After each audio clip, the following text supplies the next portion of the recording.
Hey guys, welcome to this week's account or Pittsburgh area meetup. If you're interested in watching it afterwards, it will be on Jack's Business Talk on YouTube. And today we have a couple new faces. We have Steven and Liam Tennis. So since you guys are new, if you guys would like to introduce yourselves, and I'm not exactly sure which direction we should go with this, so I'll just let you guys talk and let you guys drive it.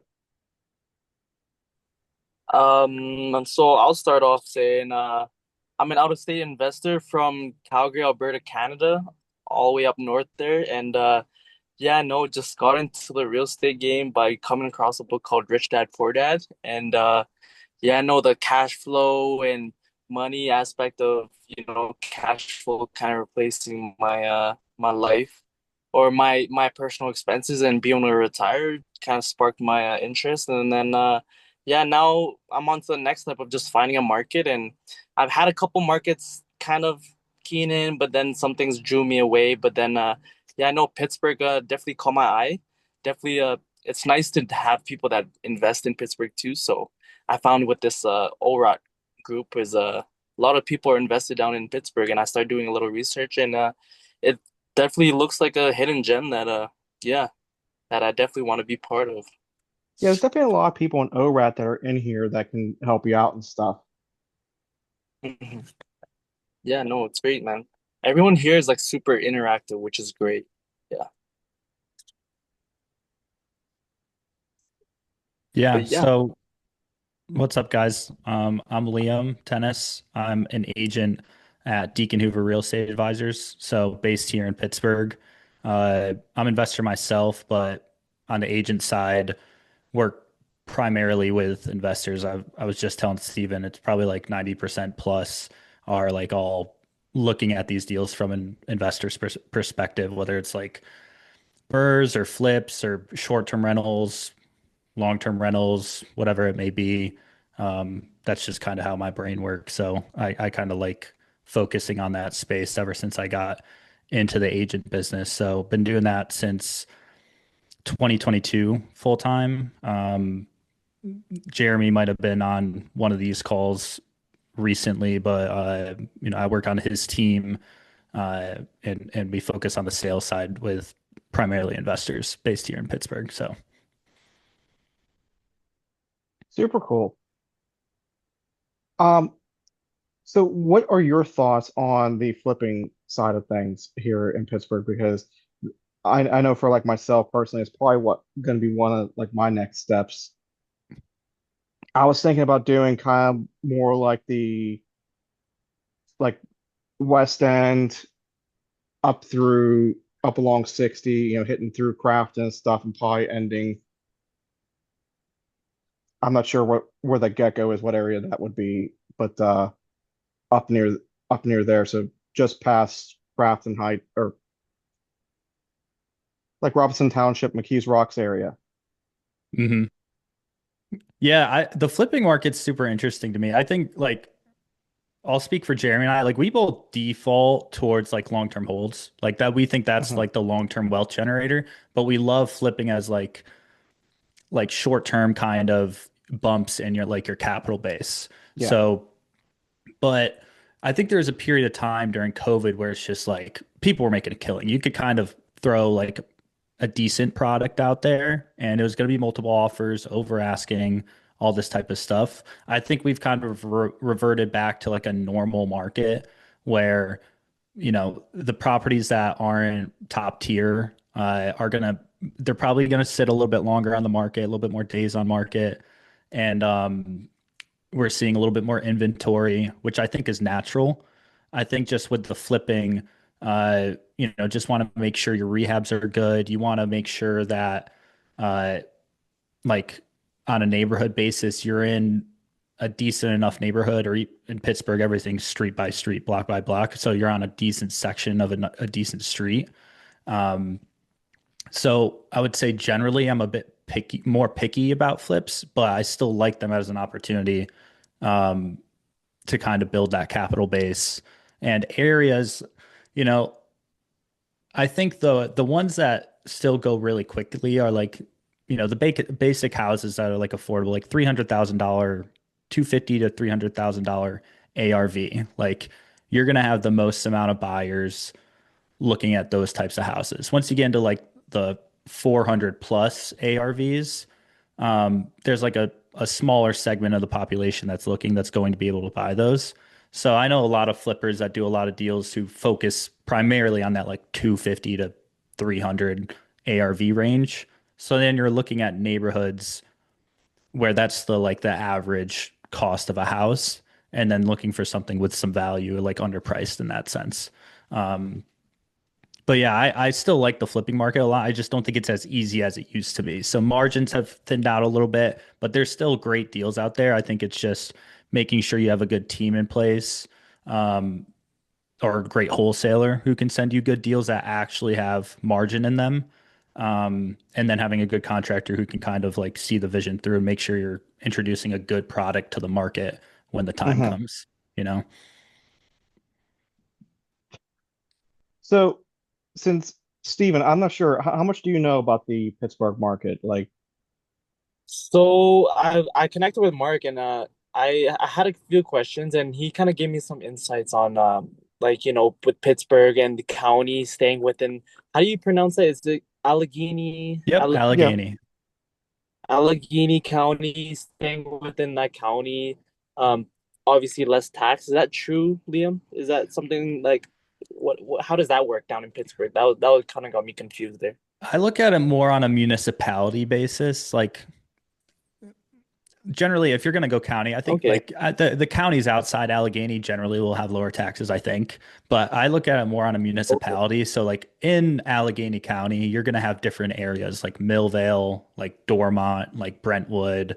The city of Pittsburgh is its own municipality within Mhm. Allegheny County. But there's all these municipalities in and around Allegheny County. And there's certain ones that Yeah. generally have much higher taxes. Like I would say Dormont is a nice area, really nice area, good rentals there, good rental demand, but the property taxes for that particular municipality are quite high because it's like the school taxes and the village taxes in that particular area are just higher. So that you want to look out for that. A lot of people don't realize that. And then they buy these deals, and then on the back end, they get reassessed and their taxes double or triple or whatever it may be. And then there goes all their cash flow. So it's more on a Yeah. municipality base. So like I would say, listen, Dormont's a great area, but keep an eye out for a tax reassessment because that's probably going to eliminate most of the cash flow you had on any particular deal. So Dormont's one, Brentwood is another one. Um, Yeah. uh, Green Tree, Mount Lebanon, yep, Squirrel Hill. yep. Bellevue is up there now too. Mhm. So that's Mm. definitely something like we mention. Just like working in the market, like we've literally seen properties sell and then Yeah. they'll get and then they come back online. They come back on market like 2 years later and we go and look and see that it was reassessed like at some point and Mhm. people are like, "Oh, Yeah. my taxes went through the roof. Like this deal doesn't make sense anymore." So Yeah. there's a good website, which actually, Jack, maybe I don't know, you could put this in the chat or whatever, but there's a good website we use called Anytime Estimate. If you Google just anytime estimate Allegheny County, this is how I look up taxes. So what you do is kind of you go to the Allegheny County real estate portal for the county, and then you look up the address. It'll give you a land value and a building value, and then you plug Okay. those numbers. And Stephen, we could connect and we could go over this or something, or we'll do a video or Yeah. whatever. I Yeah. don't know what it may be, but you connect those Yeah. numbers into Anytime Estimate, and it spits out the current Yeah. taxes. And Okay. then there's another place to put where if it were reassessed, what would the taxes go up to?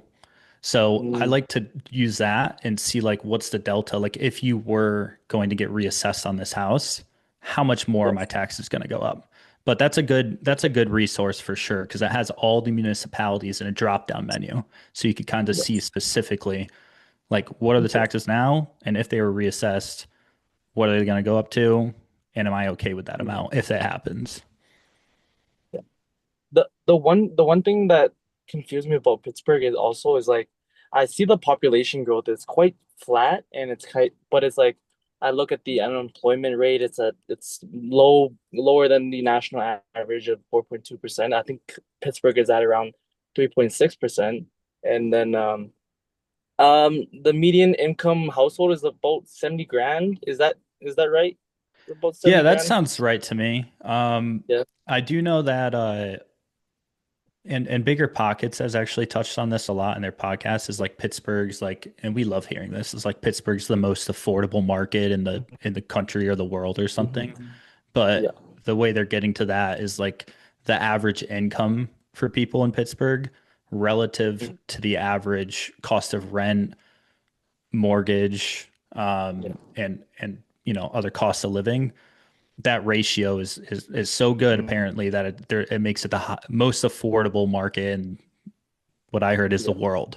Um, Yeah. so yeah, that average income sounds right to me though. Um, which there's obviously cities that are higher, but the relative to the cost of living, it works out quite well. As With far as with the that being said, depreciation, sorry, go ahead.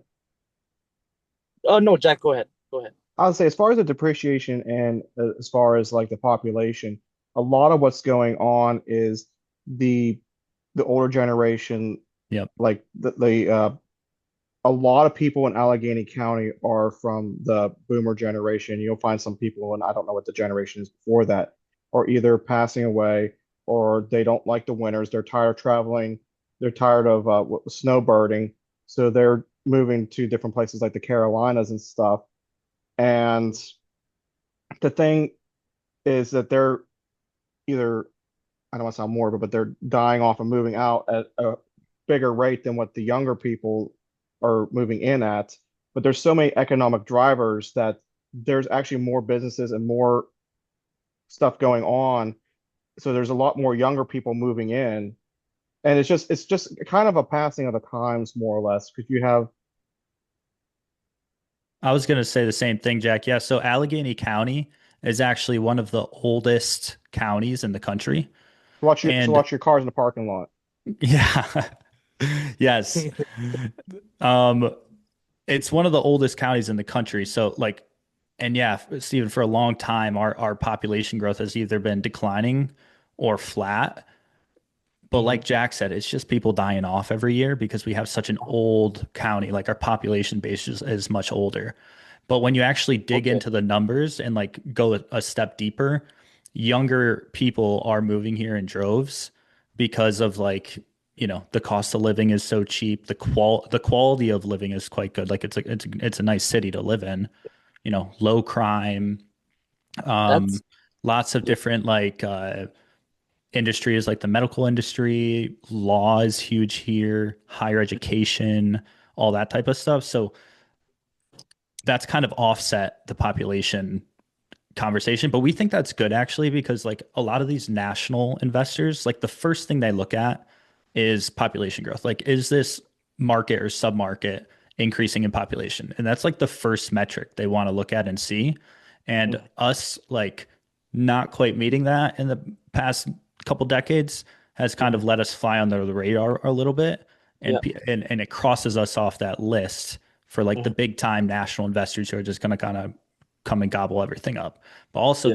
this was big news just like last week is the numbers came out for 2024 and we just went positive on population growth for the first time in like a long time. I think we added like 3,000 residents or something like that. There's an article about that Uh, in the Pittsburgh Business Times, either Pittsburgh Business Times or the Pittsburgh Post Gazette. They just posted this article and we added 3,400, I think, new residents to the city of Pittsburgh last year. So we're starting to see like that trend is kind of happening. And like Jack said, it's kind of the passing of the times. So yeah.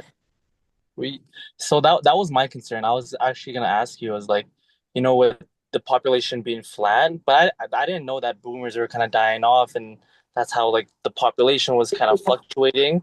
But would you say Pittsburgh has appreciation with it, or is there more of a cash flow kind of market? Like, what is it like down there? The nice thing is you can get both depending on what part of the city you're in, like Okay. depending on the neighborhood, depending on, which section of the city. Um, like there's areas where you can invest for primarily cash flow. You can get Yeah. 1% rule in most areas. You can get 1.5% rule and, some sections of the city. Maybe it's a little bit outside like the city center, but it's fine. You can still get that. You can invest your cash flow in certain areas. And then you can also invest for appreciation. Uh, like I would say more in the east end of Pittsburgh, like between the two rivers, kind of like where it makes an arrowhead. Between those two areas, we've seen most of our appreciation come there because that's where kind of like the universities are, all the hospitals, the tech companies that are all kind of moving in and establishing offices here. That's kind of where everything is. Um, so you can get a bit of both here.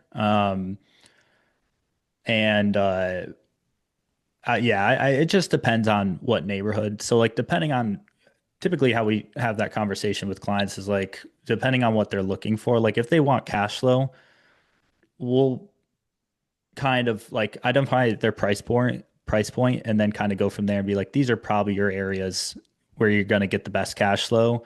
And then there's some others where it's like okay, you're going to get a little less cash flow in this area, but this is a nice building and you have a good tenant base and you're going to get pretty good appreciation in this section as well.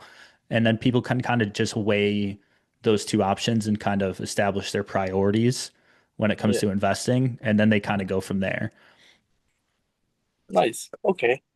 Yeah, no, I was just kind of just trying to wrapping my head around it. I didn't it was I guess I learned something new. I didn't know boomers were dying off and then the young people were coming in. So Yeah, and one that more thing on appreciation too. I mean, it's kind of anecdotal, but I feel like now that like the cost of living conversation is so like in the ether in this country now, I feel like the like tier two and tier three cities in like the Rust Belt, for example, are kind of gonna pop off over the next 10 years.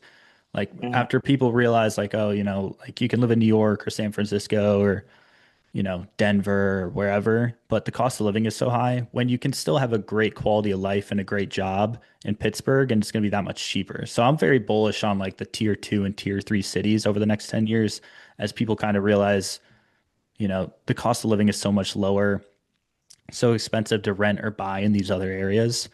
And I think we're kind of seeing that with like, you know, our population going up for the first time in a long time last year. And, we still have those new companies moving in and stuff, like the, Facebook and Google and Argo AI before they went under that autonomous vehicle company had a headquarters here. Duolingo has their headquarters here. Like there's a lot of a good tech scene here, a good startup scene because of Carnegie Mellon.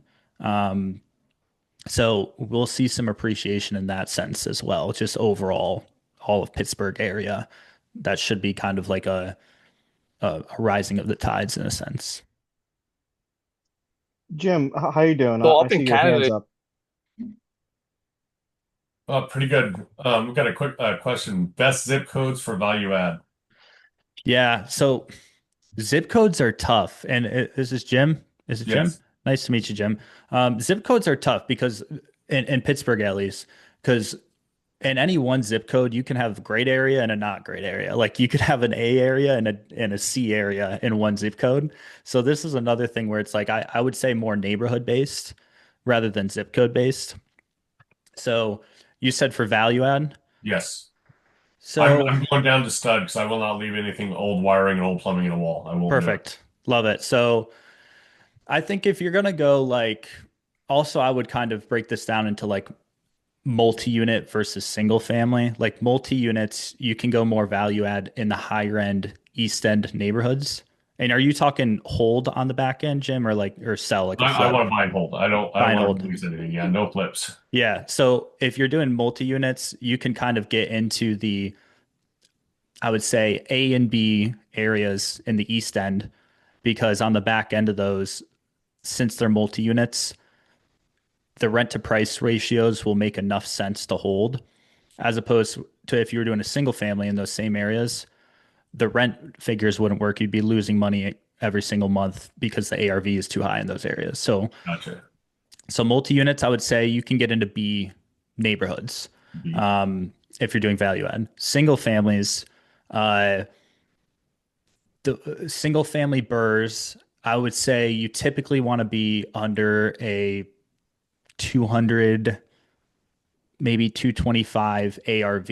So you're looking at areas that trade, like the average house there trades for less than maybe 200, 225 max. And the reason being is because the rents are so cheap here in Pittsburgh is that we don't have many areas that are going to, hit that 1% rule. Like if it sells for, if back end value is 200,000, there's not a ton of neighborhoods that are going to rent for 2 grand for a single family house, which is why on the single family houses, typically ARV needs to be lower on the back end in order for the rent to price ratios and the cash flow to make sense when you refi. So typically with um, single family burrs, you're going to be maybe in C or C plus neighborhoods, which is where like my investments are. Like when I'm doing a single family burr gym, it's like the last two I did, they were in like C plus neighborhoods, but they're good neighborhoods. Like they're not bad. It's just maybe they're a little bit more run down or tired, or maybe like half an hour from like downtown, a little bit outside the city, um, or on the outskirts of like a better neighborhood. So you can still get good tenants, but the ARV is still like less than that 200 figure. And the rents you can get on that place cover the back end mortgage commitment. So, I mean, that's kind of a vague answer. It takes a little bit, like a little bit more nuance than, throwing you a zip code or something. But Gotcha. I could throw some neighborhoods. Like my last one was in Sheridan, which is like a C area. Um, Jerry and I actually both just did a burr in Conway, which is a bit like northwest of the city, kind of up near Ambridge and stuff, which I think you mentioned, Jack. Um, what else for single family burrs? I mean, you could do, throw McKees Rocks in there, but certain sections of McKees Rocks, there's probably one section where it's a little rougher, more management intensive, but then there's another Yeah, section. you want to stay out of Stowe and Yes, like yeah, the area around Stowe. yeah, and Oh, so STOW. ST, STOWE. Yep, yeah, there's an E at the end. yep. So it's more like the better sections of the like cheaper, more C class areas, and you can still find great houses, great neighborhoods with those. It's just you're not going to be in a, B plus or A area. It's just not how the numbers work out. And typically, and I have this conversation a lot with newer clients who are looking to burr. They don't think about the back end refinance, but if you're going to burr a single family house in like a B area, there you might get a ton of equity actually. But when you go and refinance that house, typically it's in an LLC and they're going to use a DSCR loan. So they're using the income on that property to determine how much loan to value they give you on the back end. And if the rents don't cover enough, like the rent to price ratio isn't good enough, they'll give you like 60% loan to value. And you'll end up leaving a lot of money in that deal rather than pulling it back out to go do it on another one. Yeah, I have to do DSCR. I've been self-employed Yep. for 30 years. I'm not going to Yeah, do it no other way. that's what my last two were as well. And they're a great tool because like they don't, they just underwrite the property. They don't underwrite you as a individual. Like I think it's a great loan product. It's just you have to think about, what's the back end refinance going to look like, and am I going to get that 75% or 80% loan to value so I can pull my money back out and do it again rather than leaving all this money in the deal. So 80 all in for a purchase, roughly 75 to 80 for a rehab, then I'd have enough ARV to. Yeah. So with the market nowadays, we sometimes do see deals getting stabilized at like 80% all in. Like purchase plus rehab is probably around 80%, sometimes even higher if it's a great deal and people just like it. So sometimes we do see people leaving like a couple grand in the deal upon refinance, which we still see that as a good deal. If it's cash flowing, you have a fully renovated property at that point, and you leave like 5 grand in the deal. Like we see that as a great deal. Um, Oh, I want to leave 25, 30% always. you want to pull out Leave 20. in. Oh, No, no, leave it I in. want to pull Yeah. everything back and leave in 25, 30%. Yeah. If it doesn't pencil out the numbers, I'm not doing it. 9 times out of 10, you should be able to do that with Yeah. most of these single family burrs. Um, Yeah, like I'm refinancing at like 75%. If the cash flow is crazy, like just really good cash flow on the back end, they'll give you the 80% if you want it. Gotcha. It just depends on that DSCR threshold that they have. I think usually banks underwrite at 1.25 uh, percent. So like the rents or the NOI needs to be 1.25 uh, or 125% of the mortgage payment per month, and then they'll give you that 80%. Yeah. Yeah, I can keep asking questions all day. Oh, I So if love this somebody else stuff. wants to This is jump in, fun. jump in.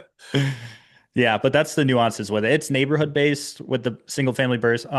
You get a bit more margin on like some of the wholesale deals. So we're hooked up with like a lot of the really good local wholesalers, and you can typically find like instead of maybe 80% all in for that deal, maybe you could get it for 75 or a little bit lower. But just depends. Just depends what's on the market or coming from some wholesalers on any given week. Is your contact information in here? Jackal, I can actually, if I have access to the chat, I'll type it in. I would say you should have access to the chat. Yeah, I'd love to see what the wholesalers have compared to the lists I'm getting from other people. Yeah, we work with a bunch of really good wholesalers. There's a couple that are like if they spit out a good deal, they just know like someone on our team, whether it's me or Jeremy, or we have Logan Oh, too. so Jeremy's on your team too. Yeah, it's actually Jeremy's like agent team. He's been in the business for like 8 years. Gotcha. And I was the first agent he brought on board when he started the team in 2022. But he helped me buy my first property in 2020, and that's how we met. And then we became friends, and he kind of convinced me to get my license and get things started. And we've been Yeah, I've been working back and together ever forth with since. him a lot. So Awesome. yeah. Yeah, I mean, we both we tag team a lot of clients too. Like if he can't make it somewhere, he's got another meeting. Usually I'll go. Uh, you know, What I'm looking for now is I want just a deal to be able to go through and do all my cost evaluations on it. That hmm way I can get some confidence in what can be done and whether I need to fly out because I don't want to deal with Pittsburgh. Pittsburgh, I can't go in and do my own electrical and plumbing. The Yep. county part, I can do my own electrical and plumbing. I've already looked into that. Yeah. Um, Oh, the city of Pittsburgh, you mean? yeah, correct. Yeah. Yeah, they're I the want nothing worst. to do with the city. I just went through this. It's like I was talking to an electrician, and it's tough to kind of, you got to get everything inspected with the city if you're touching anything electrical, which just makes it a little bit harder, and cost can creep up a little bit if that's the Yeah, I case. don't care about inspections. I care Yeah. about the fact that I want to be I want to do the electrical and plumbing. In hmm the city, they won't allow that. Oh, they won't let you self-perform the Right. work. Oh, Correct. interesting. That's the reading I got off the building department and stuff. Interesting. I've been a general Yeah, contractor for if 30 it's years. hmm not a place you live in, then you can't Right. touch it. But the Interesting. county I you didn't know can. that. Okay. But I think if you get out of the city limits, that might loosen up a little bit. That's the reading that I saw too. I think so too. Yeah, they're sticklers in the city limits. Yeah. Yeah, because my plan is to have somebody demo it, get it all down to stud. Then I come in, do all the rough electrical while some other stuff's going on so I can get some confidence in the area. Yep. That Once makes I get sense. that, then I just go off and running. So I So can are bring me and one of my guys, I can have that stuff done in a week. so where are you based out of, I'm in Jim? California. Gotcha. Okay. Cool. Yeah, so I just said something to Jeremy about Mikey sent me some information about a lender that does the whole thing buy and then the rehab stuff, and I sent it to him to Jeremy to see if that would work. hmm Right now, I'm tied up in three projects, three Yeah. rooms. That's Yeah, probably so keeping you busy. all, Yeah. all my money's gone Yeah. with those three because I got HELOC for one thing, and then I got some private money for another one, but that money's gone until July, August, September. Makes sense. But yeah, it's a perfect time to get familiar with the markets, like see what types of deals are out there and stuff. Sometimes when we're working with people, like, we're sending them stuff and just kind of commenting on deals for, a couple months sometimes, but it helps them familiarize themselves with like, all right, what are the deals we're actually looking at here? And then my thought was I need to get into a deal by August to be able to get it rented before winter. Yeah, that's a good point. Like you don't want to be listing something for Nope. rent by in like any Correct. November to February is just it just takes forever. You Yeah, get a little bit less rent too, just because like there's so many nobody wants to move in the dead of winter. right. because I figure if I can get it demoed first part of August, kind of close the end of July, get it demoed in August, I can fly out, get that rough stuff done, and then get this, figure out what we're doing with the rest of it. Yeah, that's definitely something you want to think about when you're doing those for sure. Otherwise, it will sit for a couple months vacant, you know? Yeah, I'm not doing that. Yep. Perfect. Yep. I I'll let Steven go. Yeah. I think Steven has another question. His hand. So, with Pittsburgh, with having like $70,000 medium income household, that's quite a lot in an affordable market. How is like the vacancies? Is it a more owner occupant kind of um place? Is it more, is there still good rental demand? Like how long do properties usually stay on market like for rentals? I usually say like you should have something leased up within a month, usually. Depends on time of year too. Like springtime is peak leasing season. You're gonna have the most amount of people who are looking to rent, getting eyeballs on that property, walking that property, and submitting applications like in the springtime. Spring, I would say like March through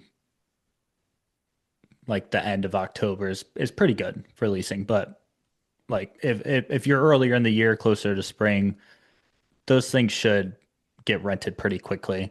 And again, it's neighborhood based. So I would say generally, like the further out of the city limits you get, like if Yeah. you're 15 minutes outside the city, 30 minutes, 45 minutes, like the further you get outside Pittsburgh, uh, it might just take a little bit longer to lease up. Those can still be good deals, obviously. And like, you know, you just have that in the back of your head when you're purchasing. Um, might just take a little bit longer to find a renter, but they might stay a little bit longer too. And they're not turning over every year. Uh, and then there's some neighborhoods like Jack mentioned, Mount Lebanon, which is like a nicer, more affluent area south of the city. Yeah. Um, that's a higher percentage of homeowners, like owner occupants, Mhm. versus renters, uh, as opposed to maybe South Side and Mount Washington, where you have a lot of renters, and Beachview. Like you have a lot of renters who, you know, maybe they're younger Okay. folks or young professionals who work or commute to the city, but you have like a really good tenant base there. Sorry, what area did you say it was more owner occupant? I would say like some of the more affluent areas, like Mount Lebanon is one. You know, Regent Square, uh, Squirrel Hill, um, Um, Green Tree, Green Tree. Dormont. Dormont's probably Okay. maybe 50-50 in Dormont. I like Dormont for rentals, but again, the property taxes there sometimes can be cost prohibitive, because any cash flow you might have in Dormont might be eliminated by the extra property taxes you have to pay there. But we still do see some good deals in Dormont. See good flip deals in Dormont, actually, because people want to live there. Um, and there's like, it's kind of right in that sweet spot of ARVs for flips, like 300 maybe. Um, so we see some good value add deals in Dormont. Jim, you can maybe add that one to your list. Wait, I cut out there for a second, sorry. But yeah, no, those areas definitely I'll take note of that. And also, is it I'm starting to understand Pittsburgh is a more older city, is that correct? And how do people kind of navigate this as a landlord? Like, is it just having a bigger reserves, making sure like I settle enough reserves just in case like, bigger maintenance things happen in Pittsburgh or like You want to just set extra money back where typically you could probably get away with like anywhere with like 5 to 10%. I typically do between 10 and 15% every month okay. in reserves because, like you said, it is a much older town. And the misconception is people think of Pittsburgh as a city. It's a bunch of small towns kind of smashed in together. And I heard it, someone it say recently, Pittsburgh isn't a city, it's a big town. I was like, that's yeah, so true. it's like a big town full of little towns. Yeah. But yeah, something you might want to think about too is when you get your home inspection about a place. So like I'll use myself in a prime example for this is I own places from I think my newest rental is like the 1890s and you have to look at when the last deep rehab was done. And for me, some of these properties The oldest one actually has the newest stuff. It is all new PEX, all new wiring, and all that kind of stuff. So even though it on the surface might only be redone in like the 2000s, or even like a little bit old prior to that, like even maybe the 90s, it's all like Good all the plumbing stuff. is Yeah. less than like 15 years, and which I don't know how they, well, sorry, I do know how they ran it. There's a bunch of dead space. That's how they ran it. Like the plumbing is less than 10 years, the wiring is less than 20. So that's the kind of stuff you need to be paying attention to Okay. in your roofs and stuff. Yeah. Yeah, and basements. Yeah. Yeah, so we do have a like very old housing stock here, and that kind of introduces just another thing to think about when you're looking at these. So we're used to walking these all the time, so we know what to look out for. But like a lot of our out of state investors are like, what the heck is going on with this basement? Like it looks like a dungeon. But it's just kind of the nature of the beast. Like it's fine. Like we have old limestone foundations or whatever, it's fine. We just have older housing stock. So like looking in the basements, making sure everything is structurally sound. You're not getting like a ton of water getting into the basements. Um, Making sure like you don't have termite damage in the main beam or the rafters or something like that. So we look for all that stuff when we're walking properties, as well as like any older Got a transition out there from any yeah. older like knob and tube stuff, like knob and I tube do. wiring, because we have Yep. older houses. Won't work. The original wiring will be knob and tube, Your first name? and a lot of stuff has been updated. Like Jack said, it might have been updated in the 80s, but at least it's not knob and tube wiring anymore because knob and tube is pre 1960 something, I think. So as long as something's been updated in the past couple decades, which most places, even though they're super old houses, probably had their wiring update at some point in the last couple decades, and we can kind of see that. Uh, but if you're going to open up all the walls in any given house in Pittsburgh, like Jim kind of mentioned, you might find some knob and tube. It's just the way they were kind of wired back in the day. But yeah, just having an older housing stock just introduces like some other nuances just to look out for. But we're very familiar with those, and we know what to look out for. It's just like structural stuff, wiring, old plumbing. Everything can be kind of managed if you just know what you're going into. So Jim, you've had your hand up for a minute. Uh, you're on I mute, think Jim. I think you just muted yourself trying to unmute yourself. how is rehab work in wintertime, January through March, and then have it at least for April? I like It, that plan. Because the weather isn't terrible in the winter. Like contractors are still working through the Okay. winter. Like mhm. I'm originally from just south of Buffalo, New York. I moved here in 2019. And I mean, we get feet and feet and feet Right. of Okay. snow in Buffalo. So it's a little bit different. But here in Pittsburgh, like we don't really get nearly as much snow. It gets cold, but contractors are definitely still working through the wintertime. And I actually like that. Like if I had my pick, I'd probably, if I saw a good deal in November, could close on it, rehab it for 4 months, get it listed in, the springtime, either for a sale or for leasing. Like I like that plan. I think that timeline works well. Um, so yeah, I wouldn't be opposed to that. So how is the work ethic there? Because I know we got some nappers on this channel, and so are they 8 hour guys? Are they 6 hour guys? Because I'm used to 12 to 14s. The contractors I use are good. Okay. Yeah, like I mean it's nice because like the team when you're investing out of state is like literally the most important part. Like Yeah. you have to have good people in place. And like we've been able to just working the business nonstop for the past several years. Like we're able to vet good people. Um, so like I have a handful, like probably like three really good contractors who I refer to all my clients. And then they can kind of talk to those contractors, feel things out, get a quote from them, and then they can kind of pick and choose based on how the quote is, their communication, and all these different types of things, and kind of decide what is best for that client to move forward with. But yeah, all our guys, all the guys that we refer to our clients they're rock solid. Their quotes Okay. are good. They're not like if we have a couple contractors and they're, they do good work, but they're quoting things that like maybe they would quote to, a homeowner rather than an investor, like it's cost prohibitive. We don't really refer them as much. It just doesn't make sense. So the guys.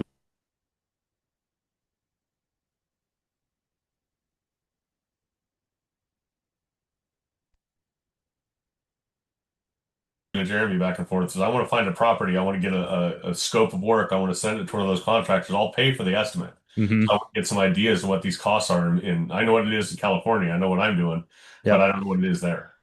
It's probably a whole lot less than it's Yeah, California, I'll that's my tell you that. assumption. Yeah. Yeah. But yeah, that works great. I mean, yeah, we have a good relationship with a lot of these guys. So when we send them a client, they're going to treat them well, which, is super important. Yeah. I If think I the can big find, thing is go ahead. you want to try and focus on your exterior work, like during like your summer, obviously, and stuff. But even like you mentioned April before, I've had roofs put on in April. Well, that my plan was to possibly get a property under contract January, February-ish, and then get all as much as any stuff we can outside if possible, but then get most of the interior stuff done, and then do the final close up in April to get it released. That was Mhm. my thought. Sounds about right to me. Yeah. Could that be the same as in October, November? No, no, then it's harder to rent in winter. Yeah, never It mind. is hard to rent. Like But it's not any, impossible. It's not it's not impossible. impossible. Okay. Like I've found renters during the wintertime. It just takes longer, is all. Gotcha. I Um, found some of my best tenants in December, and like I said, it sat vacant. Like pretty much all my stuff's come up in winter for some reason. But instead of like Liam was talking about a month, you're pretty much going to guarantee yourself 6 to 8 weeks. yeah. Oh, that's not bad. Yeah, that's doable. It's not as bad as maybe I'm making it sound, but yeah, it takes a little bit longer during the wintertime just because you have less people looking and less people wanting to move. But the thing is, Jim, it sounds like you're bringing things down to the studs. You're going to do things the right way and bring like a really good product to market. Yes, correct. Those still have really good demand even in the wintertime. Like if you look at the average place, like it sounds like you probably bring yours to an above average level in terms of condition. Those Correct. will rent higher than average in terms of like rent and timeline. So they'll rent a little bit quicker than the house next door that's just kind of like, your basic spot. Now, are the contractors fine with me figuring out the scheduling and stuff that, I mean, they can do their own detailed scheduling, but just a rough schedule and then materials and stuff like that? They'll probably That's a good question. I mean, probably depends on the contractor. Like I know one he's done Jeremy and I's personal projects recently. He's done a ton of Jeremy's, and he's a really rock solid contractor, very professional. But he wants to do his things his way, which makes sense. He has a system, he runs it that way. He has his guys in place, so he'll probably maybe work with you less in terms of like I want to do things in this sequence. Like he'll probably want to nail that down himself, maybe depending on his availability, what other jobs he has going on, and his guys. Whereas like these other two contractors, or one specifically I'm thinking of, might be like more in tune to working with you on that based on like I'm how talking, you want I'm to go talking about more of things. cabinets, flooring, fixtures, that type of thing. I'm a dealer for all kinds of things that I can have shipped out there at the same cost. So most contractors will give you the option to purchase your own materials or they purchase them for you. Gotcha. So yeah, you can very likely just let them know you're going to choose your own materials, you're going to purchase them yourself, and then have them shipped out there, and that's totally fine. Yeah. When I do it, or like a lot of people who are investing out of state, like you have experience, so it's a little bit different. But most people, it's like they don't want to have to, you know, focus on the timeline of like when certain materials need to be ordered. So they'll just tell the contractor which materials they want, and then the contractor will order them as needed. Based on their availability or when it needs to get done or whatever. But with you, it sounds like you can get better prices or what to get. So you Oh could no, probably yeah, I get it. Yeah, I get them at cost. yeah, so you Yeah. would better be able to like, you know, essentially purchasing your own materials. Otherwise, Yeah. it'll be included in the bid because some Gotcha. Yeah. contractors they'll give you labor and materials separate, and then they'll give you the option if you want to purchase your own materials. Yeah, basic materials, wiring boxes, stuff like that. If they're doing that type of stuff, studs, all the roofing, I don't care about that. I'm just talking Yeah, about the finishes. yeah, that's totally fine. Yeah. Yeah. Troy, I see your hands up. Do you have a question for us?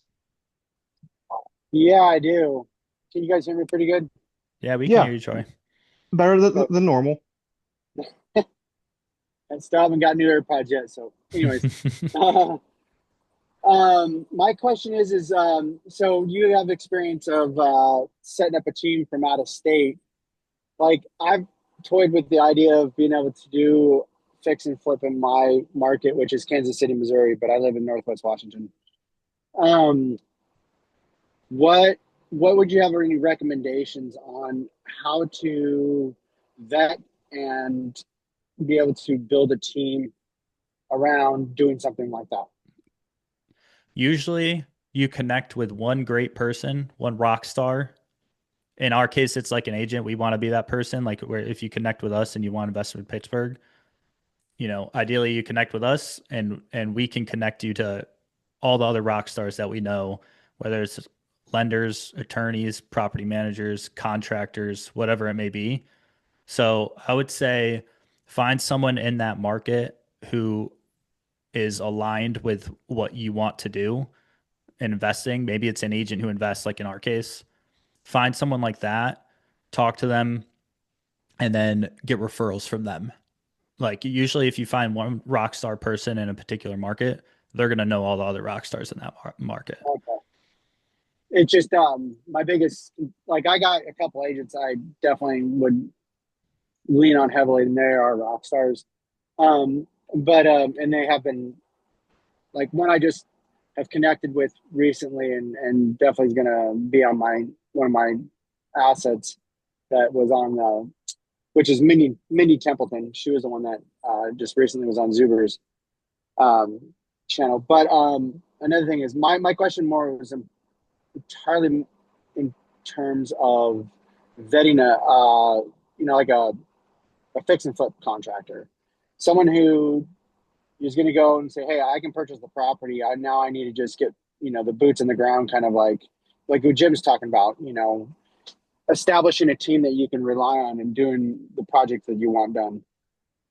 Yeah, I mean, ideally they have like pictures of properties they've done, and ideally if they work with flip clients and investors rather than like your typical homeowner, because that's like a different type of contractor in my book at least. Yep, Um, they are. so I mean, when you're kind of talking to those people, be like, what's your typical client? And you can kind of feel out like, are they investors or are they like, your average homeowner? Mm-hmm. Like, is their client like, do they do flips? Do they do a lot of like flip rehabs? Um, and then, hopefully they have some pictures or like one of my guys tries to stay pretty active on social media. Not all contractors are great at social media by any means. Um, but one of mine, like he posts pictures and stuff of the projects that he's doing, so you can kind of see and like have a proof of concept there. And then the other thing is just capacity, because you want to work with a contractor who, if they have other jobs or whatever going on, you don't want them to just leave your job for a month. So ideally, they have like a couple teams, so they can always kind of have the capacity to work on multiple projects at once, or yours in particular. So I would say that for like a GC, like a general contractor. If you're just looking for like like a handyman or a certain electrician or something like that, I would say Facebook groups are good. Like ask for Oh referrals yeah, on a Facebook group, or like that agent you that's mentioned, Minnie. I think she could give you some people like subcontractors and stuff like that. mhm. Yeah. So it's what did you do? So did you start doing fix and flip from a distance? So no, everything I do is based here in Pittsburgh. I just happened to move in 2019 to a market. Like I knew I wanted to get into real estate, and I just happened to move to a city that turned out being great for it. So everything I do is based in Pittsburgh. But like, I mean, I said like 90% of our clients are investors, and probably like 75% of those are out of state. Um, so I'm familiar with like the struggles of like finding good people, or like the things that like that out of state investors kind of deal with, because I work with them on a day-to-day basis. But um, with me, it's just, it's getting referrals from people that I know, like, and trust, testing them out, maybe getting a quote from them and kind of seeing how they interact, how communicative are they, uh, how professional are their quotes, How are the prices? Do I have any pictures of previous projects? Do I know anyone or know someone who knows someone who's used them and had a good experience? Stuff like that. I don't know if that answers your question, Troy, but Now, not that does, and that's helpful. It just, and that's kind of what I did getting my contractor. Is I had a list of contractors that I basically interviewed them and kind of asked them similar questions to that nature. yeah. Um, with that being said, you said you work with a lot of out of state investors. What is, are a lot of them simply working with you guys to basically fix and flip and just basically take the cash out on the sell of the property, or are they buying and holding? It depends. Like usually with our out of staters, we're identifying deals that look good to them. So I don't know about other agents, but with us, like we pretty much see everything that hits the market and like anything that comes from like the wholesalers that we know in our markets. Like we're hooked up with a lot of wholesalers too. So when we get sent a deal or when we see a deal like hit the market, we're obviously much in a much better position to know if that's a good deal or not based on someone who lives in California, like Jim. So we're typically looking at those. We're sending them out to a client who, you know, it fits their buy box. Say it's like flips with an ARV of, or flips with a purchase price of 150,000 or less.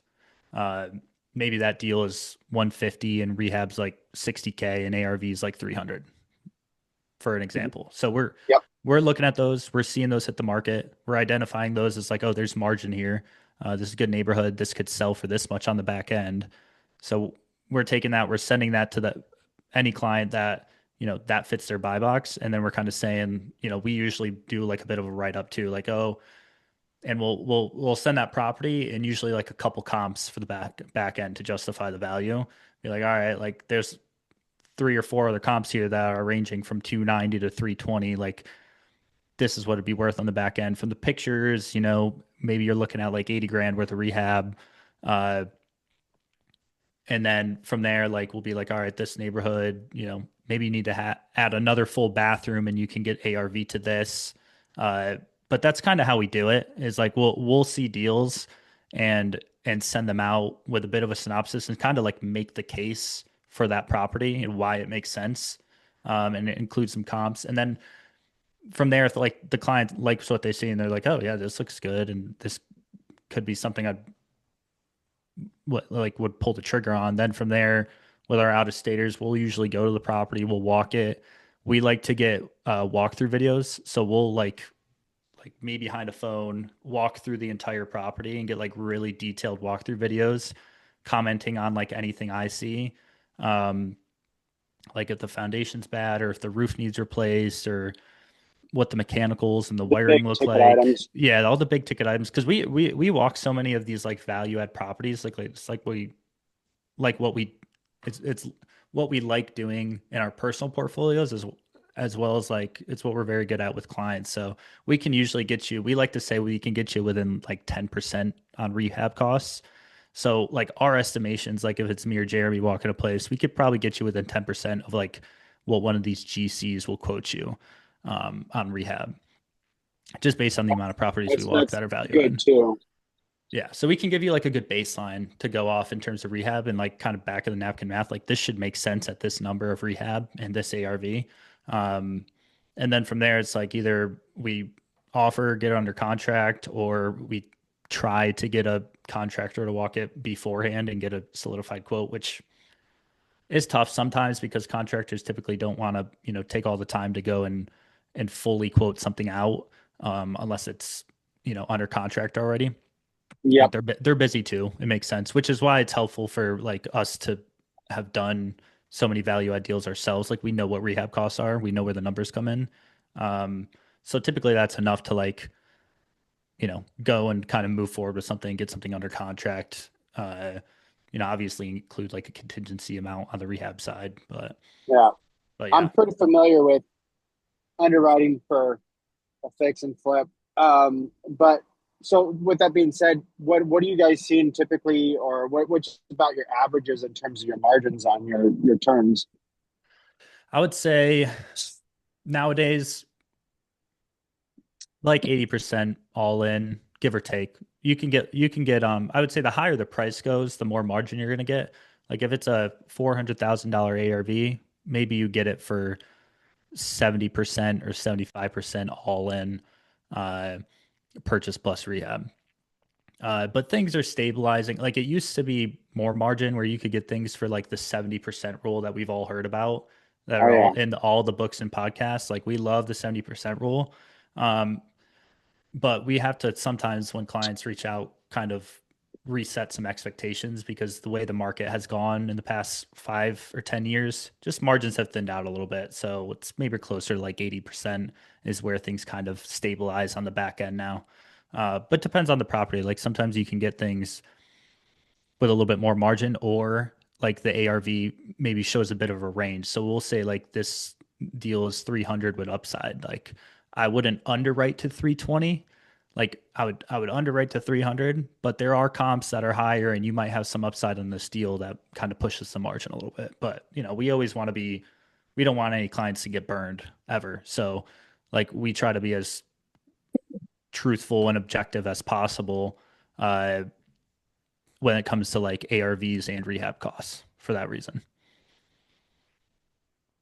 So typically on a fix and flip, how much are you looking to make I'd say on a? average is like 30 to 50. Yep, that's about what I expected. 50 is like a home run nowadays. 50 is like a home run. Unless it's, I mean, you can make higher on higher price deals. Again, you'll get more margin. So that net profit will be likely much higher if the higher the price point goes on the back end because you're taking on more risk if you're buying a higher price property. So you'll get paid for that on the back end. You'll get some more margin. Like I looked at one actually the other day that I really like. Great neighborhood. ARV is probably it's mid to high 400s. Like there were one comp was 448 and there were a couple that were like 487, 475. So I'd underwrite that like, mid to high 400s. Uh Rehab is real light. It's like 70 to 80 grand, which is not typical at that price point. Like this one's purely cosmetic. It's otherwise a great house. Um, so like that one but purchase price is like 250, 260. So, but margin is higher. I think I calculated that net profit like anywhere from 40 to 80, depending on how much interest costs from the hard money lender. And then if sale price is 425 or 450 or 480. So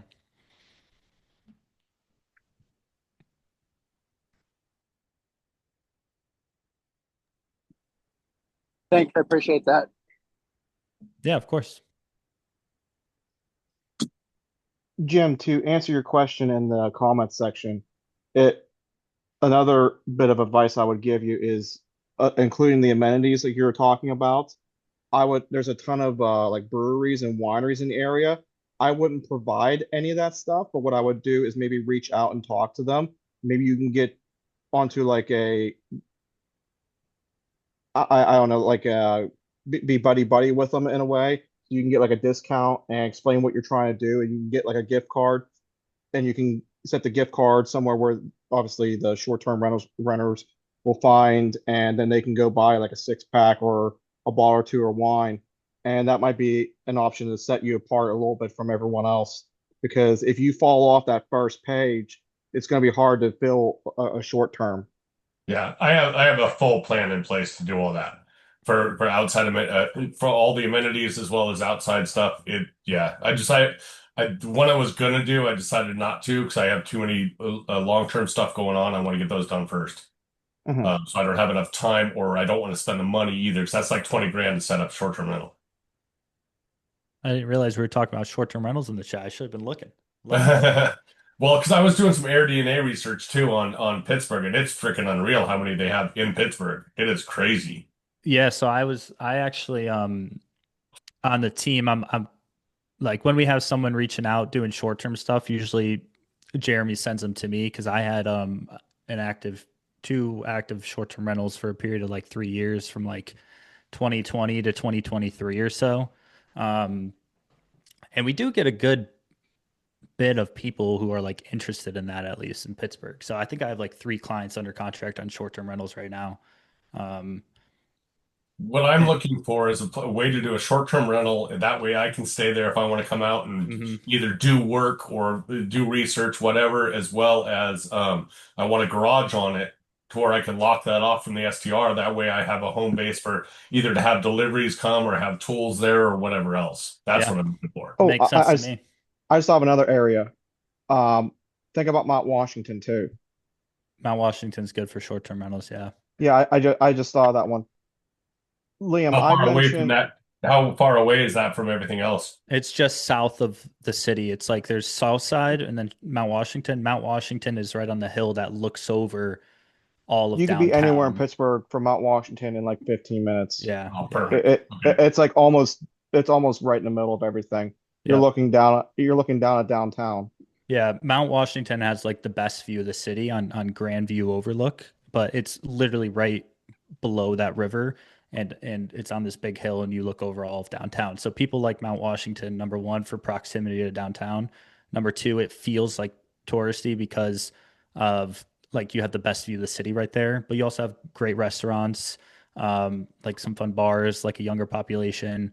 But like Jack said, you can get anywhere in 15 minutes basically.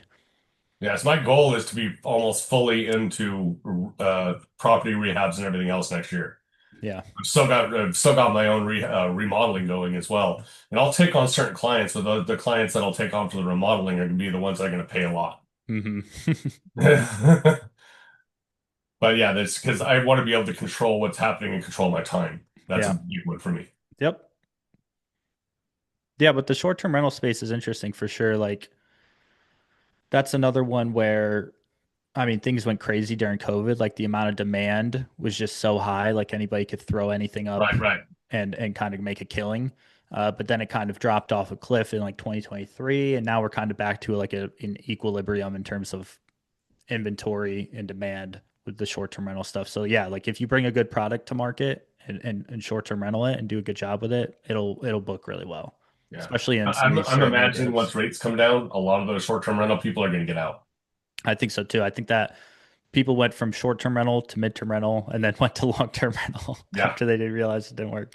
Yeah, if they, Yeah. if they can't cash flow it out, if they bought it at a certain rate and they can't cash, they'll just sell it and Yeah, get it. I agree with that. Yeah. But there's some good neighborhoods like South Side. My one client has two under contract in South Side right now because that's like a younger happening area. Like nightlife is in South Side. It's right next to some of the universities. So like I was a lot of wondering, college what kids live about there. co-living for those universities? So co-living, it's interesting. We get this a lot. People ask about rent to room, rent by the room, and co-living. We don't see that a ton in Pittsburgh, mainly because it's already so cheap to live in Pittsburgh. You can find a one bedroom for $900 a month. So you don't really have the need to rent a single bedroom for 600 or 700 when you can just rent a one bedroom for 900. Like Gotcha. if you were for example, Denver, where it's like I don't even know, but like 3 grand to rent like a single family house or whatever, but you can rent a room for I don't know, 1,000. Like people will do that, but the delta between like renting a single bedroom versus just renting like a whole studio or one bedroom isn't high enough to have that really be like a large market in Pittsburgh. So we don't see a ton of it, but some areas do have co-living. Like I would say South Side's one of them, and Oakland, which are like there's a high percentage of students that live there, and they might want to live with like four of their friends. So a single family house. Like there was one case I saw recently this summer. It was a single family house and it was renting for like $3,500 a month because it was a group of students. I was like, that's obscene. Like market rent on that place is probably 1,800 or 2 grand. Uh, just like if you were to rent like a normal long term rental, but because it was students living there. It was a group of students. They were getting like 3,500 a month, and that kind of made me realize, like, oh yeah, like this is definitely a thing. Like So it in is a certain possibility. sections, it is. It is. I would It might just be harder to find that specific mhm. group of students to rent because it takes a certain type of tenant to rent those places. Yeah. I would also include if you're near a hospital, you might be able to get away with that, but you have to look for residency people, doctors and stuff like that. So like was it Shady Side would be included in that. near Allegheny General on the north side, but you had to stick real close to a hospital. Like I'm talking like within walking distance. Otherwise, they're not even going to consider you. And the other place would I would consider for doing that would be Lawrenceville, just because there's a lot of younger people there and they just want to be in that area. Yeah, very popular. Yeah. Yeah. All the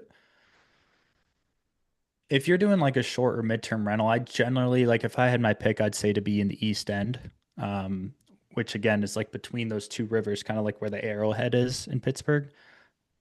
But I would throw Mount Washington and South Side into those as well because they're like younger happening areas. There's a lot going on there. But in the East End specifically, because that's where all the universities are and that's where all the hospitals are. And you can get all types of uh, those types of tenants in those areas. So yeah, the other short-term rental client I have, well, actually he's doing midterm rental, but it's like steps away from UPMC Children's Hospital in Bloomfield. So he's renting a studio apartment there, which maybe market rent's usually like 8 or 900, and he's gonna be getting 1,600 on it because he furnished it and because it's so close to the hospital.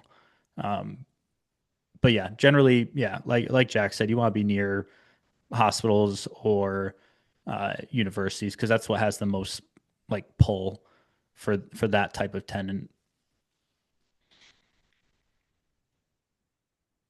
How do I get on that wholesale list? Do I just email Jeremy? Yeah, email Jeremy or me and we'll hook you up with some people. Okay. And then what do you recommend for any kind of private funding or anything like that? I sent him that, I don't remember the name of it. Mikey sent it. So should I just contact that lender and see what they're doing? And Yeah, I don't know who Mikey sent you, but yeah, we work with some good like local hard money lenders, um, who are that's usually who I'll send people to. I know a lot of my out of state people use Kiavi, which okay. I'm sure a lot of people have heard of, but that's like a national hard money Yes. lending brand, and they're good. They just do a little bit more. They're a little bit more hands on in terms of like they want an appraisal done while under contract, which with the Yeah, see, wholesale I'm trying to deals. avoid that. I'd rather do Yep, private money. Yeah. exactly. Yeah. That's too So many points involved in all that. I don't want to go there. exactly. Yeah, that's It'll where the just, it, like, yep, yeah, it'll delay my stuff. If I have to wait for my money, it just delays what I want to do. If I yeah, can find a private money lender, then it won't delay it because I can do many projects at a time. yeah. That's where having like a local guy, local money lender is nice. I don't know a ton that will just give you all the rehab funds up front. Most of them are going to do draws, but they're not going to be doing appraisals. They're like a real person you can talk Yeah. to, which is nice. So like when I'm doing my deals, I typically even if it's a higher rate, I'll probably go with like a local hard money lender as opposed to Kiavi. Although Kiavi does have really good rates and fees, and unlimited cash, so they don't really are capped at anything. So there's definitely some value in that as well. But I would look into all options, but typically I refer someone to one of the local guys. How much is your local private money lenders willing to go in on the project? 80% loan to value, or are they going to do 90 or what? So typical is like the typical baseline is 80% of purchase 80% of purchase price plus 100% of the rehab costs. So you're usually bringing only 20% of the purchase price down and then they'll lend the rest of the purchase and the rest of the rehab. Um, there are some hard money lenders, or if you develop a relationship with people, they'll go to 90% of purchase price. Or there are some as well that might do 100% of purchase and 100% of rehab. But generally speaking, it's going to be you're going to bring 20% of the purchase price to the closing table, so you got some skin in the game. But if you develop a relationship with one of the guys, you do a couple deals with them, they'll probably work with you a little bit on certain deals if they like the deal, and maybe do closer to 90 or 100 maybe. It's residential lending, residential one lending. I've heard of them. I Okay. haven't used them, or had a client use them, but I've They definitely were heard at of the them. ORAT event. No, that's different. That's lending Oh, one. okay. Yeah. Residential one lending. Yeah. Yeah, I've heard of them. Yeah. I'll contact them and see if they can borrow. It's- I work better when I have too much going on. I'm That's a broken. good thing. Definitely. I thank you guys for putting this on. I appreciate it. The last few that you guys put on, I haven't been able to get to because I've been on the road. I got to go tile the shower in a couple minutes. So Man, this is fun.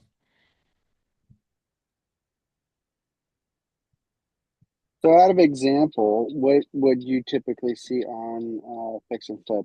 You know, purchase price, lending, and walking to completion. Yeah, I would say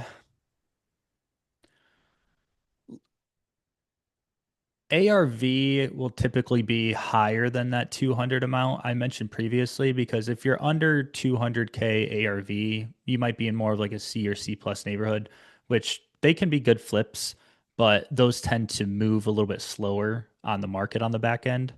Um, so I would say I would put those more in the Burr bucket. So I would say ARV is probably going to be 250 to 300 on your basic deal. Purchase price, it just depends on the amount of rehab too and how bad of shape it's in. If something's like 120 to 150,000 in rehab, it's in pretty rough shape, and it's gonna need all new everything, all new wiring, plumbing, HVAC, pretty much everything. Usually the Seven rehab costs come closer to windows. like 80 to 100 or something like that.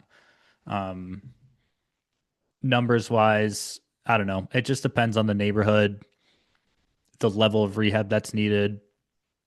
Uh, but again, things kind of stabilize in that purchase plus rehab is about 80% of ARV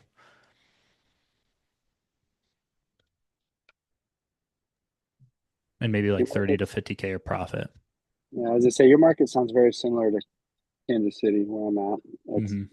You're seeing a lot of everything between 35,000 for a full gut rehab to 120.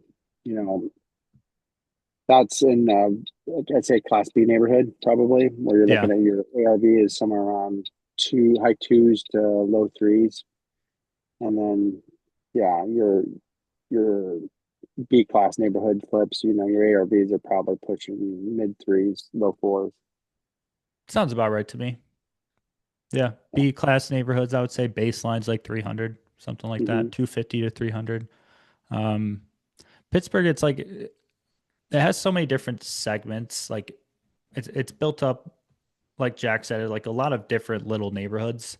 And the Yeah, way it's so hilly in Pittsburgh that like the geography of it, it cuts off certain neighborhoods so they kind of all have their own distinct little personality and they're all kind of very different from each other. And it's also very like a street by street, block by block city. So like one section can be great and then you go like three streets over and you get a little bit more housing blight and stuff. So it is very nuanced, I would say, in terms of like the numbers and like what makes a good flip or burr or rental. Which is what do why you I see? usually just like start sending people deals and being like, this is a good one or this is why it's good or whatever. That's awesome. What do you see in terms for your flips on your cost per square footage for like doing a high end versus a medium? Are you like $55 per square foot, That's a good 60? question. That's a good question for my contractor friend because I don't really underwrite based on square footage. I know a lot of people do, but that's typically not how I underwrite my rehabs. When I'm doing mine, and I'm trying to think of the figure, but like one of my one contractor friend posted a video recently where it's like low end rehab, moderate rehab, high rehab, and he had a price per square foot for each one of those, but it's slipping my mind, so I couldn't tell you. But I typically go by like components. Like if you need a new kitchen, 12 to 15K. If you need to um like if you need a new furnace, 3,500. If you need a roof, 8 to 12 grand, maybe 10 to 12 grand. Um Flooring, anywhere from $4 to $6 a square foot, depending on what you want to do. So when I'm doing it, and I'm not a contractor, like I get my clients as close as they need to be to make like informed decisions. But the way I underwrite and go through scopes is I do it more on the component base rather than price per square foot. it's way better. I think so too, because Yeah. like, There's and too it, much room for error by square foot. it's too vague, right? Yeah, Like correct. yeah, it depends on the neighborhood. It depends on like how old is that particular house versus another one. Like so price per square foot might be a little bit more vague and not like as good of a metric to go off. And that might just be Pittsburgh, to be honest. That might just be the way our market is. No, that's Um, that's anywhere. If you're doing it by a price per square foot is good for a quick comp. That you're then you got to dive down to it more. You got to break it down more. Your numbers aren't going to be right. It might be good in like cookie cutter, like develop, like it's a new city, like on the West Coast, where everything was kind of built in the 2000s and everything's kind of the same. Like the age of the house is all the same. Like you can probably price per square foot is probably a great figure for those. Yeah. But in a housing market that's very nuanced and has older housing stock and there's kind of more that goes into it. I mean, I hadn't put much of that much thought into it, why I do component based versus price per square foot, but I usually just do component based. What are you seeing for demo on it, like asbestos and lead? Good question. I haven't run into it that much. Well, anything that old is going to have it in it. Yeah, a lot of these places, like I said, have been renovated or like at some point in the last couple decades. So like usually the lead-based paint is I actually had this question come up earlier today. Usually the lead-based paint has been like this house was early 1900s, but it was clearly newer, like maybe 70s newer, but they weren't using lead-based paint at that point. But I don't know. I haven't run into that figure, so I don't have like a dollar amount for like asbestos and LBP. Um, Well, so I don't you, know, couple grand. I don't yeah, know. yeah, here that's way more than Yeah, that. I would say a couple. Like if I was saying asbestos, I would say a couple grand. I mean, that would be my. It's kind of throwing it out the wall here, but my over under would be like 3 grand if you had Yeah, to. asbestos isn't going to be quite as bad. That's going to be in your glues. That's going to be in some of your tiles, some of your ducting. It's the lead I'm more worried about because that's in all your doors. So lead, I Once you have a keep. figure for that. Jeremy actually had to get one of his houses remediated of lead-based paint. I think it cost him 3 grand, which we Oh, both thought it was going to be a lot higher.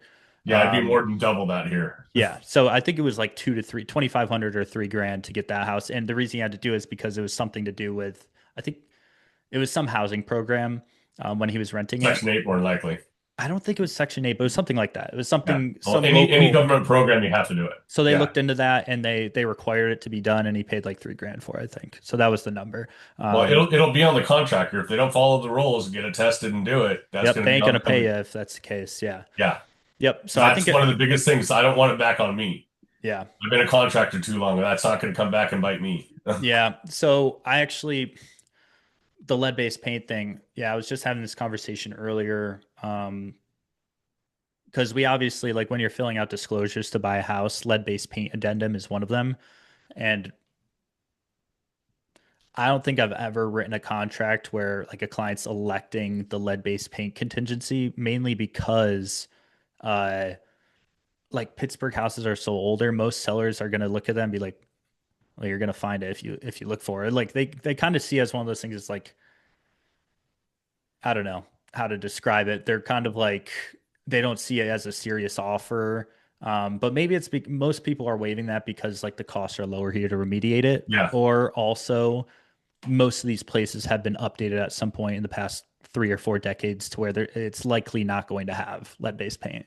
And Well, and if it did, you're likely taking it down to the studs anyways. If it's that big of a project and it hasn't been touched in 80 years, you're bringing it down to the studs and redoing everything yeah, anyways. So correct. that's why most people, I don't think I've ever written a contract where a buyer is electing that Well, lead-based I'm not paint worried about the contingency. contract. I'm worried about making sure that's in part of the rehab. For sure. Yeah. Yeah. So So I'll basically add 3 to 4 grand, 3 to 5 grand, depending on the size that's of what the I would house. do. That's Yeah. what I would do. I'd kind of look at that line item and be like, all right, let's budget like a couple grand here for that particular item. Same thing with electrical, Jim. Like if we're kind of unsure of like, is there knob and tube behind these walls, or like, is there like maybe we see one of those old push switches that's like an indication there might be knob and tube.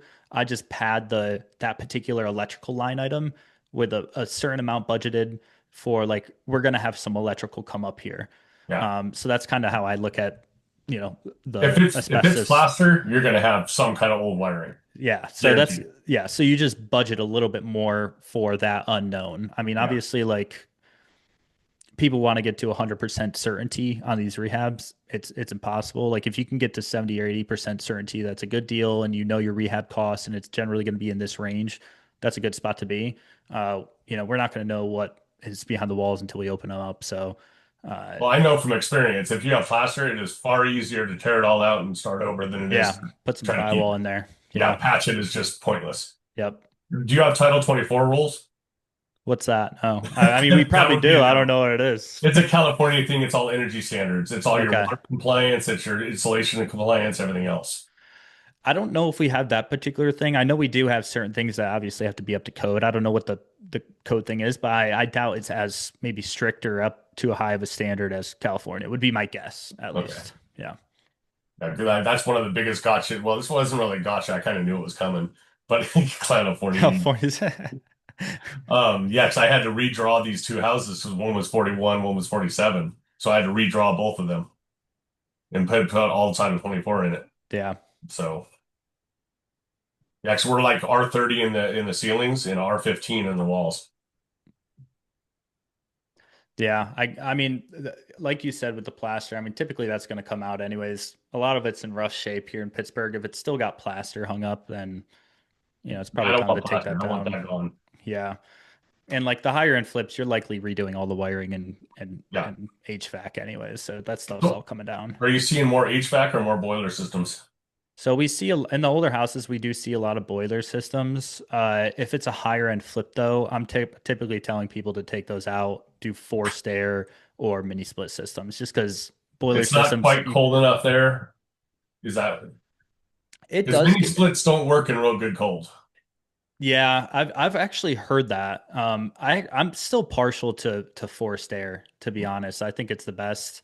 The issue with like the boilers is that you can't add central AC, which Right. which Correct. is like I think So especially you on do like need AC flips. there. On flips, I would put it. That's like one of those things where it's like maybe back in 2020 or 2022, like where you could throw anything up on there and it wouldn't matter. I feel like nowadays you need to have that central AC in there. You need to have maybe some parking. You need to have like certain things where it wasn't concerned back then, but now it's like you got to make sure you have your ducks in a row and you're kind of presenting things and having those small amenities on the flips nowadays. So Yeah. yeah, I would say We central do mini AC is split all the way important. up to 3,000 feet here. Yeah. Anything above that will tend to do more forced air. Yeah. That sounds about right to me. Yeah. I think it really depends on what you can do with the mini split, Yeah. you Well, know, a lot of people or don't what you can realize do with you forced can have air. a ducted mini split, which is the same thing as a forced air. It's more energy efficient. Hmm. And that's what Yes, we typically but do with ducted mini splits. I'm talking about like forced air system. I mean, if you're going in and ripping, if you have the ability to add space for a forced air system, the biggest hurdle with a lot of this stuff is the return air, the ducting, and that's where the price tag just jumps way up. Yeah, that's for certain people though, because if you develop the system and you run one or two plenums up or something like that, it's not that big of a deal. That's that. I mean, in my area, HVAC guys charge an arm and a leg. I don't know about Pittsburgh, but my area, it's freaking crazy. They're doubling their income just on the units themselves. So if you're paying like 8 to 10 grand there, it's 20 grand here. Yeah, we had this conversation, Jim. It's ridiculous, isn't it? Yeah. I don't know what Washington's like, but I know California's brutal. But then again, that's It's also regulation. Because the second you do that, you have to upgrade all your attic insulation. You have to deal with, there's a bunch of stuff you have to deal with for it.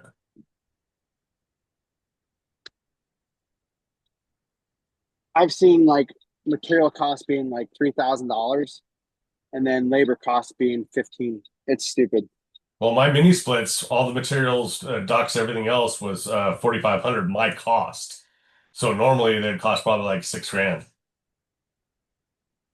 because I have a relationship with the company I do work for all the time. So it's the stuff's not cheap, that's for sure. And especially now because they're trying to find some of that stuff is not easy. Are you seeing that in Pittsburgh? Supply chain? Not yet. I haven't. I've been having clients ask about that. Like, have there been any implications with that yet? And I've kind of been floating it to some of my contractors, being like, have you seen anything yet? And it sounds like not, I haven't really seen that hit us Yeah, from my understanding at least. HVAC's been one of the bigger issues. Hmm. A lot of the other stuff I haven't had problems with. HVAC definitely, Yeah. and it's stupid little things, thermostats that you have to run the specific unit. Yeah, Yeah. Everything's hanging on that one component. yeah, Yeah. exactly. A lot of manufacturers have started like doing exclusive things with certain vendors, meaning like, the thermostat companies, where especially like these smart thermostats, they only operate certain units. And so that's where it's creating problems. I think it's also the chips that are involved in them. Yep. Well, I greatly thank you guys. I got to go tile a shower, so I will definitely be talking to everybody as soon as when I can. It's good to meet you, Jim. Thank you. Thanks, Jack. I appreciate it. Yeah, anytime. Yep. See you, Jim. Later. Hey, Liam, I got one more question for you. What's up, Troy? So like you're talking about components, like, so I think you underwrite your projects that way because like your costs pretty well in terms of this is what it would probably take to redo the roof. This is what we're looking at in terms of, you know, um, a new kitchen, new bathroom. We're going to do LVP, like components wise, like you base your underwriting on those factors because you know your costs pretty close to what it's going to be. Like you said, 10% plus or minus whatever, Yeah, versus it being a square foot. yeah, that's it. And the reason is as simple as like when I get quotes on this stuff, it's line by line, basically like that. So like if I'm getting a new roof, I know generally they're gonna get quoted at maybe 10 grand a roof, 8K if it's smaller, or 15 if it's like a massive roof with like a lot of pitch and different stuff going on. So I can kind of look at a roof and be like, that looks like a $12,000 roof to me, and be pretty close. Uh, Mm-hmm. Same thing with bathrooms. Like if a bathroom's getting fully renovated, I know that generally costs about 7 grand to do everything. Um, Same thing with a kitchen. Like if it's a bigger kitchen, it's probably a $15,000 kitchen, maybe on like a higher end flip, as opposed to if it's like a rental grade kitchen or like not as big and you don't need as many upper and lower cabinets, maybe you could get that done for 8 to 10. Uh, so that's kind of how I look at it. And yeah, just because when I get quotes from contractors and I'm looking at this stuff, that's typically how they give it to me. So that's why I kind of know the ranges where those particular items come in at. And I can kind of look at a whole rehab project and break it down into those items and get pretty dang close to my final rehab number. And then once I do that, I add like a 10% contingency or just round up a little bit, for like unknowns or miscellaneous stuff that comes up. And then I can pretty much have my number right there. Awesome, man. You kind of answered the questions I was going to ask. I said, since you know your your components, you probably understand your prices and what would those prices be, and also what is your contingency. You answered those for me, so that's useful for a lot of people here that may not understand those factors because Hmm. there's a difference between, like you said, this is going to be a fix and flip. Especially someone who's looking at buying and holding for a rental. They're just going to do a burr versus you're going to do a fix and flip and you're trying to maximize the value out of the property, so you're selling it. You're trying to walk away as much cash possible in terms of the sell of the property. What is that going to take? So Yeah, and the thing is, like a lot of our clients, like I said, are out of state, and like what they get a roof done isn't the same as what we get a roof done here. So, like, I'll generally chime in on what I think costs will be, and I actually have like a running list now of like just like basic what things cost was kitchen, HVAC, wiring, bathroom, add an additional bathroom addition from scratch, paint, flooring. Like I just have a running list of those items for like my own reference, and sometimes I'll just send that to clients so they can kind of just go back and forth on that when they're looking at properties or pictures and stuff like that. It's like for their own knowledge. And then yeah, it also depends on the contractor. So sometimes I get to a rehab number, um, and maybe if I'm using a new contractor, like There's one in particular. I really like this guy, and he's a great contractor, does awesome work, but he does quote things like crazy. Like I don't really understand where he's getting his pricing from. I think he does a lot of like typical homeowner, like residential stuff. So I think he's just maybe charging more for that, or his overhead with his company is much higher. So his quotes come in higher, but I don't get to use him that much often because he doesn't come in line with like the other contractors that, I would typically refer and use, where it's like, what I'm kind of ballparking a rehab to be is where it should fall in. Like that's where that should get quoted. Um, so those are typically the contractors we use is like they're trustworthy, um, they're communicative, they do good work, and also their pricing is in the range where it needs to be. I'm not trying to like do things for the cheapest at all. Like that's not what I'm trying to do, but things need to make sense on the rehab side. And make sure you're getting fair pricing that makes sense for the deal. If the deal makes sense and if I'm making money, I don't really care what the rehab cost is. Like they can make as much as they want, but it needs to come in a range where that like makes sense, which is kind of why, when we give a rehab figure out, we're quite sure it can get done for in that general range. Again, within like 10% usually.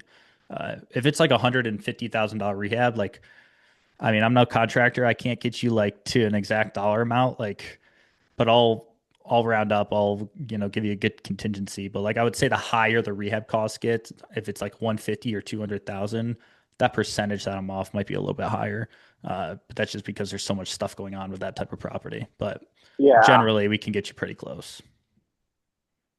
Would it be possible to like network with you and then kind of get kind of like what you're seeing in terms of your prices for like certain things like that to get an idea of like what you're thinking in terms of what a kitchen or a bathroom or wiring, like if you're having to rewire like say a 1,600 square foot property or 1,800 square foot property, like what it would what a ballpark would be for a rewire or sheetrocking or anything like that.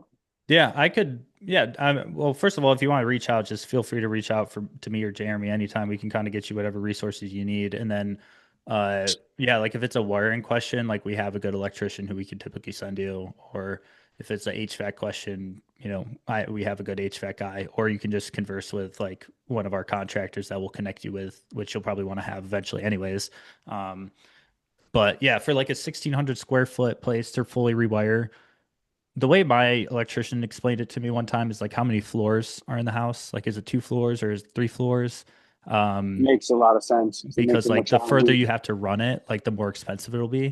So Yep. I don't know. I've heard like 12 to 15,000, probably like 15 for like a basic 1,600 square foot 3 bedroom house, 3 story house. So like if you're rewiring a place typically, or if I'm quoting a place or like walking a place and kind of giving ballpark quotes and estimating what a full rewire is going to be, I'll typically say like 15 grand if you're doing everything. Um, there are circumstances where it'll get higher, like if it's a duplex and you got to do 2 sets of Mm, wirings of yep. 3 floors plus new main service panels and meters. The quote I got recently on one I was doing was 29,000, which actually lines up pretty well because it's a duplex, about 15K a piece, 3 bedroom house or 3 story building, like kind of makes sense. So yeah, I would say like 12 to 15, depending on some other factors of the house itself. Flavio said That's same here in Washington, about 15K. Yeah.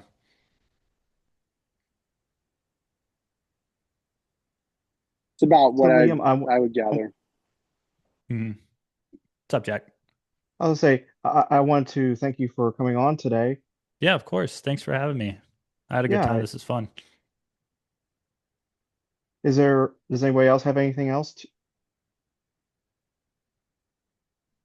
No, I'm good, guys. Thanks a lot. This is super informative. I mean, it's I wasn't expecting to see how similar the Pittsburgh market is to my market from what I'm seeing because I've been in my market for a better part of 2 years now in terms of just being self-aware of it and looking at, the because I only got one duplex in the area, but I'm still actively shopping. So, and Is it hard to find deals there, Troy? I don't know. I haven't really like in terms of fix and flips, or are you asking in terms of buying? Because for me, it's been mainly buy and hold, but I understand the fix and flip process pretty darn well because I was also a sub two member for a while and was doing, a lot of bird dog calls and stuff on properties. Hmm. A lot of my market in certain segments of it, there is a lot of gentrification going on where they're taking a lot of older properties. So your market's slightly older than mine. We have a lot of like early 1900 properties, not in the 1800s as nearly as much, but there are a lot of like early 1900, 1900 to 1920 that are there. A lot of people are going through and fixing and flipping them. There's Yeah. a pretty large like segment of the market over there. Like I would say anything on the east side and south of Kansas City is they're just going through and they're buying a lot of really rundown houses and they're turning around and buying them for like 30, $40,000 and then doing a complete flip on them and then they turn around and sell them for about 100. They were for a while. They were going for a 125 to 145. It was crazy. But Hmm. over the last year, those prices have jumped up to the 185 to 215, 230 price tag. But it's it's still surprising. Like that market there, it's still for a first time home buyer, it's still a price tag that's high for them. Anything in between 200 and 300 is a hard buy for your first time home buyers in that market. Yeah, that makes sense. I'd say the price points and the age of the homes are similar with the early 1900 stuff. Mm-hmm. But yeah, those, I guess, yeah, like our average income here in Pittsburgh is decent enough where those will get gobbled up pretty quickly if they were at that price point in new homes, but depends on the neighborhood too. Exactly. In terms of to get a deal, I mean, I haven't really actively tried to get a fix and flip over there yet because I just don't have the team in place to do Hmm. something like that. Yeah, it's the most But important part. that's yeah, in terms of what I've looked at, just like doing quick math in terms of AVR and stuff like that, and it's very aligned in terms of your 35 to $75,000, net on a flip. 75, that's a really good turn.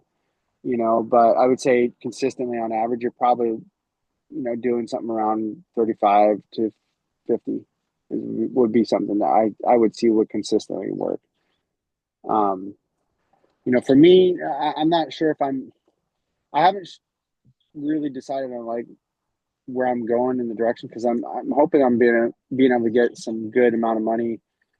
We're shooting to get like $40,000 out of our duplex in terms of cash out refi. I really want to get another buy and hold property. It's a commercial residential, or I've thought about maybe even potentially doing a fix and flip in my backyard. So my backyard, there's a lot more of opportunity in terms of the flips. Like here, average house is going anywhere between 45 and 560, and that's even for first time home buyers. But if I could get locked into a contract into a property, which I almost got into a property that was going for 250, I offered 225, and someone came in house and bought it for 250, and there were tenants that were going to be in there for 90 days. So you're going to have your holding costs. But that turn, the people that turned it netted about 130, Wow. and it It's was pretty good. only 1,000 square feet. Jeez. Yeah. For a thousand So square home, that's crazy. yep. So and that's pretty typical around here. I've seen several of them where they're making easily 85 to 115 on a turn. Wow.